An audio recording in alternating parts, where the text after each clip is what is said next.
Genesis chapter 1. In the beginning, God created the heavens and the earth.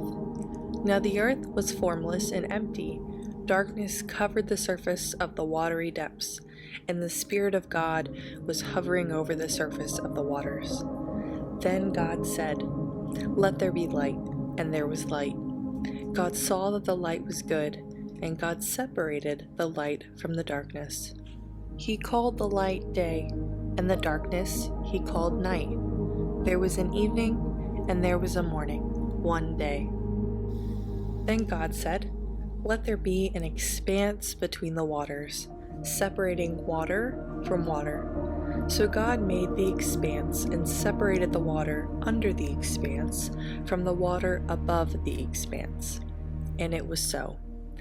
God called the expanse sky. Evening came, and then morning, the second day. Then God said, "Let the water under the sky be gathered into one place, and let the dry land appear." And it was so. God called the dry land earth, and the gathering of the water he called seas. And God saw that it was good. Then God said, "Let the earth produce vegetation, seed-bearing plants and fruit trees on the earth, bearing fruit with seed, and according to their kinds." And it was so. The earth produced vegetation, seed-bearing plants according to their kinds, and trees bearing fruit with seed in it according to their kinds. And God saw that it was good. Evening came, and then morning, the third day. Then God said, "Let there be lights in the expanse of the sky to separate the day from the night. They will serve as signs for seasons and for days and years. They will be lights in the expanse of the sky to provide light on the earth." And it was so. God made the two great lights, the greater light to rule over the day, and the lesser light to rule over the night, as well as the stars. God placed them in the expanse of the sky to provide light on the earth, to rule the day and the night, and to separate light from darkness. And God saw that it was good. Evening came, and then morning, the fourth day. Then God said, "Let the water swarm with living creatures, and let birds fly above the earth across the expanse of the sky." So God created the large sea creatures and every living creature that moves and swarms in the water, according to their kinds. He also created every winged creature according to its kind. And God saw that it was good.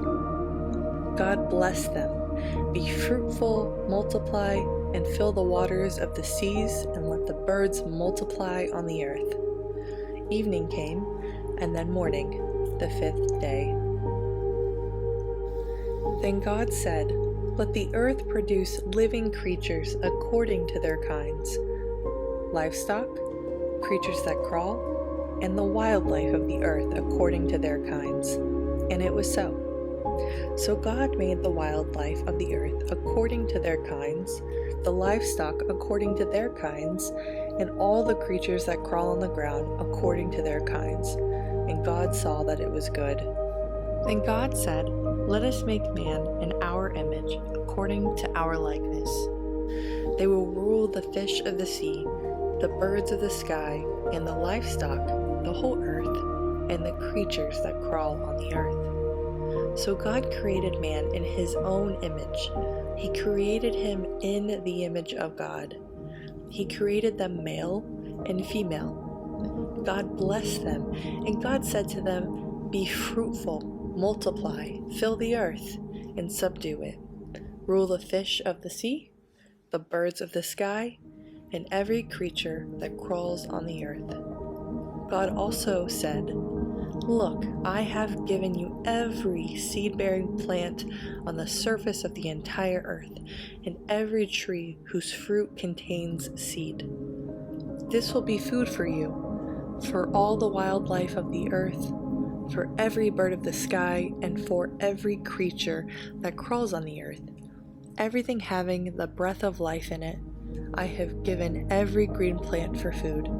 And it was so. God saw all that he had made, and it was very good indeed. Evening came, and then morning, the 6th day.